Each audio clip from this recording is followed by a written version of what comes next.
फतेहपुर के अबूनगर इलाके में विवादित मकबरे के मामले को लेकर चर्चा में आए भाजपा जिला अध्यक्ष मुखलाल पाल ने समाजवादी पार्टी से निष्कासित नेता पूजा पाल पर सोशल मीडिया में की जा रही अभद्र टिप्पणियों का जवाब दिया। उन्होंने सपा नेताओं पर नारी शक्ति का अपमान करने का आरोप लगाया। मुखलाल पाल ने कहा कि सपा के लोग टीवी चैनलों के माध्यम से पूजा पाल के जीवन पर अभद्र टिप्पणियां कर रहे हैं। उन्होंने समाजवादी पार्टी की आलोचना करते हुए कहा कि जो लोग पीडीए की बात करते हैं वही लोग नारी शक्ति का अपमान कर रहे हैं। लड़ेंगे, जो कानून से निकल कर आएगा उसको हम लोग मानने का काम करेंगे। लेकिन आज हम लोग देख रहे थे टीवी चैनलों के माध्यम से समाजवादी के लोग बहन पूजा पाल के जीवन पर अभद्र टिप्पणियां कर रहे हैं और समाजवादी के नेता जो पीडीए की बात करते हैं, यहां लोग मातृशक्ति नारी शक्ति का सम्मान करते हैं और यह लोग नारी शक्ति का अपमान करते हैं। भद्दी भद्दी गालियां समाजवादी के कार्यकर्ता और सभी लोग कर रहे हैं। मैं समस्त अति पिछड़े लोगों से और समस्त समाज के नारी शक्ति से अनुरोध करूंगा कि ऐसी पार्टी का विरोध करना चाहिए जो नारी शक्ति का अपमान करे, भद्दी भद्दी। उत्तर प्रदेश सरकार में मंत्री और भाजपा के राष्ट्रीय अध्यक्ष ओम प्रकाश राजभर सोमवार को आचार संहिता उल्लंघन के मामले में मऊ के एमपी एमएलए कोर्ट में पेश हुए। कोर्ट ने उन्हें 20,000 रुपए की निजी मुचकलें और 20,000 रुपए के बॉन्ड पर जमानत दे दी है। ये मामला 2019 के लोकसभा चुनाव प्रचार से जुड़ा हुआ है। आरोप है कि 17 मई 2019 को रतनपुरा बाजार में एक जनसभा के दौरान राजभर ने भाजपा नेताओं और कार्यकर्ताओं के लिए आपत्तिजनक शब्दों का इस्तेमाल किया था। लोकसभा चुनाव के दौरान उड़नदस्ता टीम में तैनात उपनिरीक्षक की तहरीर पर हल्दरपुर थाने में आचार संहिता उल्लंघन का मामला दर्ज किया गया था। आचार संहिता का मामला है तो उसमें कौन सी, हम तो कानून का पालन करने वाले लोग हैं जी। कानून अदालत ने नोटिस दिया, हम लोग हाजिर हो गए। 2019 के लोकसभा के चुनाव में आचार संहिता के उल्लंघन सर बताया जा रहा था कि बीजेपी नेताओं का आपने कुछ कहा था, इसको लेकर मुकदमा दर्ज हुआ था। वो आपको जानकारी होगी, हमको नहीं। 2019 का था, एक FIR लॉन्च हुआ था हल्दरपुर थाने में। ये चुनाव आयोग से रिलेटेड था। उसमें समन कोर्ट द्वारा उनको चार्जशीट के बाद कोर्ट द्वारा समन किया गया। उन समन के आदेश पे वो आज न्यायालय में सरेंडर किए। उसमें जमानत उनको मिल गई है, 20,000 की 2 पे जमानत हो गई उनकी। किस तरह का मामला था ये चुनाव आयोग से रिलेटेड मामला।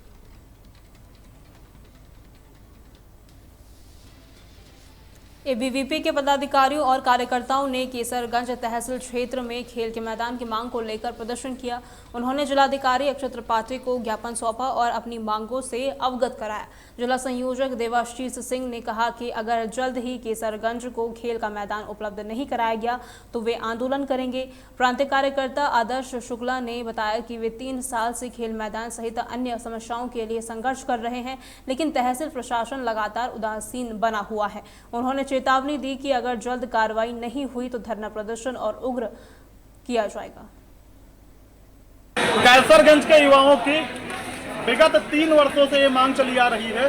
वो यहाँ बैठे 100 छात्रों की मांग नहीं है, इस क्षेत्र के हजारों युवाओं की मांग है यहाँ खेल मैदान ना होना। हम सभी को ज्ञात होना चाहिए कि जो इस क्षेत्र के लोग हैं, संभ्रांत लोग हैं, रानीबाग का एक मैदान हुआ करता था, लेकिन ठाकुर हुकुम सिंह कॉलेज प्रशासन द्वारा वो मैदान जल जीवन मिशन में कार्यरत कंपनी PNC को दे दिया गया है, जो हजारों छात्रों के भविष्य के साथ खिलवाड़।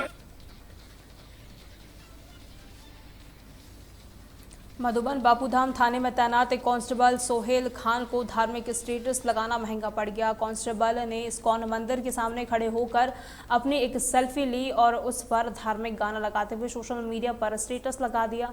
ये वीडियो वायरल होने के बाद पुलिस अधिकारियों ने इसका संज्ञान लिया और कांस्टेबल को लाइन हाजिर कर दिया। पुलिस विभाग ने स्पष्ट किया है कि एक वर्दीधारी जवान कानून और व्यवस्था का प्रतीक होता है। सार्वजनिक रूप से किसी भी धर्म विशेष से जुड़ा संदेश या प्रतीक साझा करना पुलिस कर्मियों के लिए उचित नहीं है, क्योंकि इससे सामाजिक सद्भाव बिगड़ने का खतरा बना रहता है। कार्रवाई के बाद पुलिस विभाग ने अपने सभी कर्मचारियों को हिदायत दी है कि वर्दी संविधान का प्रतीक है और ये किसी जाति या धर्म से ताल्लुकात नहीं रखती।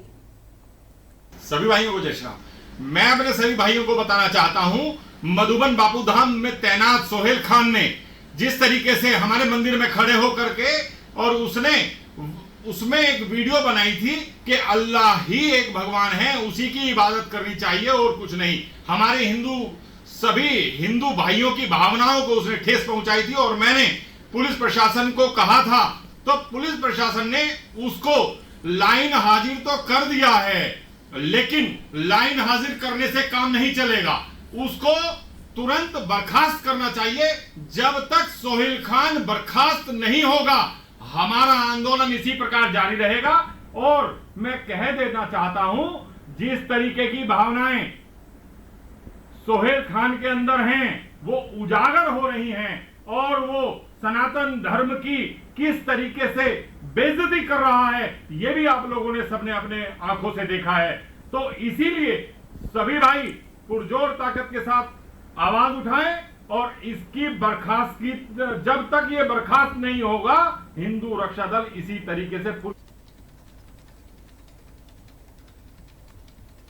बरेली के फतेहगंज पश्चिमी थाना क्षेत्र के गांव टिटौली में दिल दहला देने वाली वारदात सामने आई है। 17 अगस्त की रात करीब 10:30 बजे गांव के रहने वाले सखावत ने अपने 10 वर्षीय बेटे आहिल के लापता होने की सूचना पुलिस को दी थी। पुलिस ने तुरंत मामला दर्ज कर जांच शुरू की। इस बीच सखावत के फोन पर व्हाट्सएप के जरिए 10 लाख रुपए की फिरौती का मैसेज आया। पुलिस ने सीसीटीवी फुटेज और मुखबिर की सूचना पे आरोपी की पहचान वसीम के रूप में की है। पुलिस ने वसीम को हिरासत में लिया और उसने बताया कि उसने आहिल का अपहरण किया था। पकड़े जाने के डर से उसने आहिल का गला रेत कर हत्या कर दी और शव को शाही थाना क्षेत्र के जंगल में तिल की फसल के बीच छिपा दिया।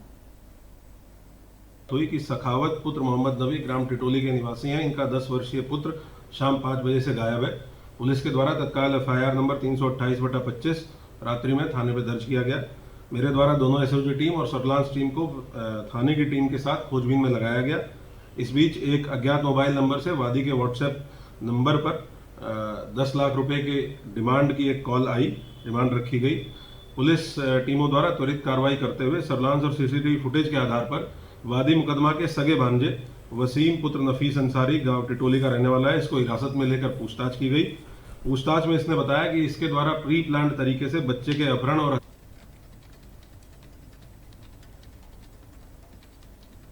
पहाड़ी और मैदानी इलाकों में लगातार हो रही भारी बारिश के कारण यमुना नदी का जलस्तर तेजी से बढ़ रहा है। शामली के गैराना क्षेत्र से गुजर रही यमुना नदी का जलस्तर चेतावनी बिंदु 231 मीटर पर पहुंच गया है, जबकि खतरे का निशान 231.50 मीटर है।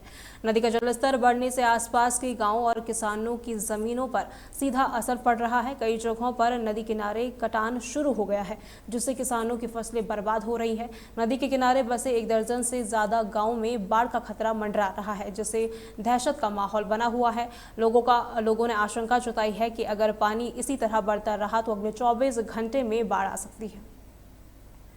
बैंगन और धान भी लगा रखा है, ईख भी है, जिसमें भिंडी भी है। हमारी काफी फसल का नुकसान हुआ है हमारा। तो कुछ गाँव की सबकी है, तो हजारों एकड़ जमीन है, इसमें काफी मोटा नुकसान है। हमें पता चला था कि जब ना हुई है जी पानी बहुत ज्यादा आ रहा है, तो हम गांव से आए थे तरवाड़ा से चल के देखने के लिए। तो जी देखो जी बहुत ज्यादा पानी आ हुआ है, किनारे पे भी जी लास्ट का छीन लगा हुआ है जी, ऊपर जा रहा पानी। और आसपास की फसल है जी अभी खराब हो गई जी। इनका पास में भी गाँव है जी, ने भी खतरा है जी, देखने के लिए सभी आए हुए है जी। रात 2 बजे के बाद आए और जिससे हम सोए भी नहीं जी। बाबा पानी तो खतरा तो हो गया डंगरों में।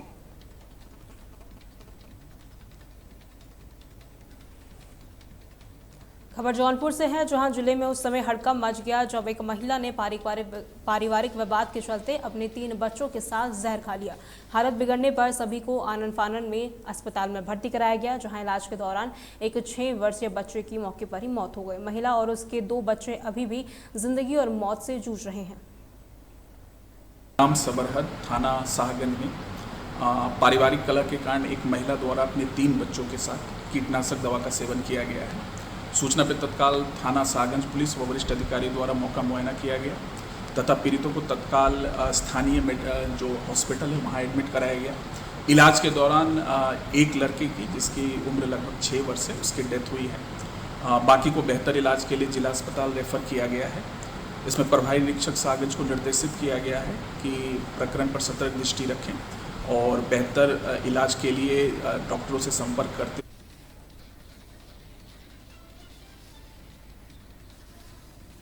खबर फतेहपुर से है, जहां मकबरा मंदिर विवादित स्थल के मामले में दोनों पक्षों की ओर से अलग अलग दावे सामने आ रहे हैं। इस विवाद में अब गाटा संख्या 753 के दावेदार विजय प्रताप सिंह ने दस्तावेज पेश करते हुए दावा किया कि 2012 में वक्फ द्वारा फर्जी दस्तावेज बनाकर तत्कालीन सरकार के नेताओं के इशारे पर इस जमीन को मकबरे के नाम पर दर्ज करवाया गया था। विजय प्रताप सिंह ने बताया कि ये जमीन प्रतिष्ठित राजघराने मानसिंह परिवार के पास 1970 तक थी। 1970 में मानसिंह परिवार की उत्तराधिकारी शकुंतला मान सिंह ने ये जमीन उनके पिता राम नरेश सिंह को बेच दी थी। इस जमीन पर प्लॉटिंग की गई थी। विजय प्रताप सिंह का कहना है कि उनका मकबरे के ढांचे से कोई विवाद नहीं है, बल्कि उनकी लड़ाई उस जमीन को लेकर है जो 2012 में मकबरे के नाम पर हो गई।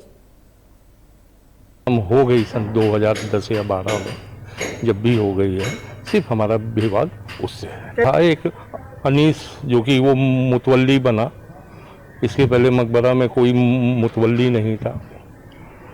फिर वो मुतवल्ली बना। मुतवल्ली बनने के बाद में उसने गैर, अब आप ये समझ लीजिए कि एक तरीके से मतलब ज़मीन पे उसकी निगाह मेरी गलत हो गया था और उसने फर्जी ढंग से ये सब काम किया। पहले तो समाज ने ये प्रमाणित किया कि ये मंदिर हमारे कन्हैया जी का है और अब ज़रूरत अगर पड़ी तो कागज़ की ज़रूरत आ गई तो कागज़ पत्तावलियाँ जितने साक्ष्य के साथ प्रामाणिकता के साथ, मैं एक जिम्मेदार संगठन का दायित्ववान कार्यकर्ता होने के नाते हमने ऊपर जो भी मांगा गया वो हमने प्रस्तुत कर दिया है।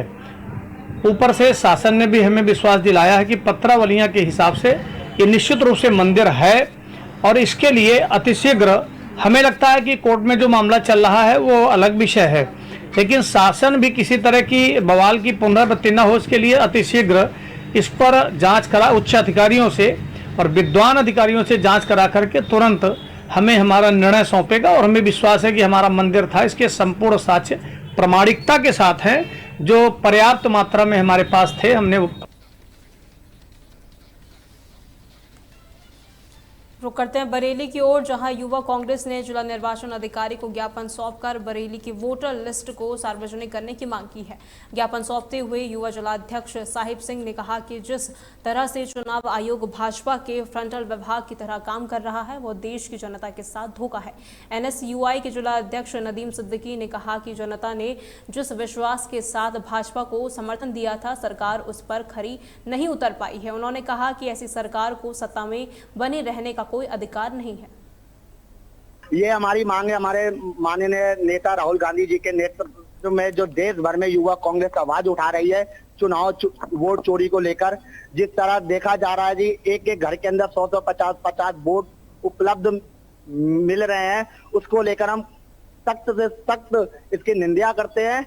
और एक चुनाव आयोग से बरेली के अंदर भी हमने देखा है बहुत सी लिस्टों के अंदर, जिसके अंदर एक लिस्ट के अंदर 4-4, 5-5 लोगों के अलग अलग वोट बने हुए हैं और बरेली के अंदर चुनाव अधिकारी इन लिस्टों की जांच कर सही से वोट गिनती नहीं करेंगे तो हम जिला अधिकारी का घेरावा करने का काम करेंगे। मामला ये है कि जैसा कि आपने कल देखा, जब से हमारा देश आजाद हुआ उसके बाद चुनाव आयोग की पहली प्रेस कॉन्फ्रेंस हुई, जो किसी चुनाव आयोग का चीफ वो जो कि किसी राजनीतिक पार्टी के प्रवक्ता की तरह अपनी प्रेस को संबोधित करे, मुझे लगता है इस तरह की बातें करना लोकतंत्र के लिए खतरे की निशानी है। मैं ये जानना चाहता हूं कि कल चुनाव आयुक्त एक बात कह रहे थे कि हम किसी का कैमरे में फोटो नहीं दिखा सकते। तो ये जानने की हमारे पास एक अधिकार है कि क्या जब उन्होंने कैमरे लगाए थे तो क्या किसी महिला की निजता का ख्याल रखा गया था? अगर मुरादाबाद के मुंडा पांडे क्षेत्र में सोमवार शाम करीब 5 बजे एक भीषण सड़क दुर्घटना में 14 साल के एक लड़के और उसकी 16 साल की मौसी की मौके पर ही मौत हो गई। मृतक देव अपने मौसी को बाइक से उनके घर रामपुर छोड़ने जा रहा था, तभी पीछे से आ रही एक तेज रफ्तार कार ने उनकी बाइक को टक्कर मार दी। टक्कर इतनी जोरदार थी कि 14 वर्षीय देव की मौके पर ही मौत हो गई, जबकि उसकी मौसी ने अस्पताल ले जाते समय दम तोड़ दिया। देव के पिता रिंकू सिंह ने बताया कि वो शहर से बाहर मजदूरी करते हैं। घटना की जानकारी मिलते ही वो मुरादाबाद पहुंचे और पूरी घटना के बारे में उन्हें पता चला।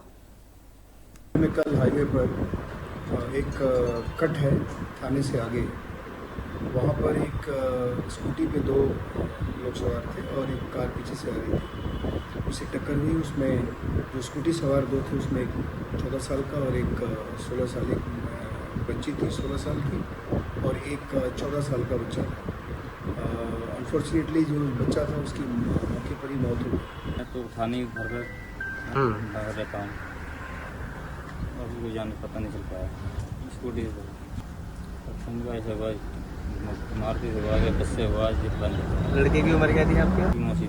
अच्छा, ये जो थे कहाँ जा रहे थे, किस काम से जा रहे थे? ये रामपुर जा रहे थे। यहाँ को जा रही थी रामपुर को, ज्वाला नगर। तो मतलब रास्ते में ही मतलब इनका एक्सीडेंट हो गया दोनों का। जो भांजा हमारा हाथों हाथ उसी जगह खत्म हो गया था, बहन हमारी।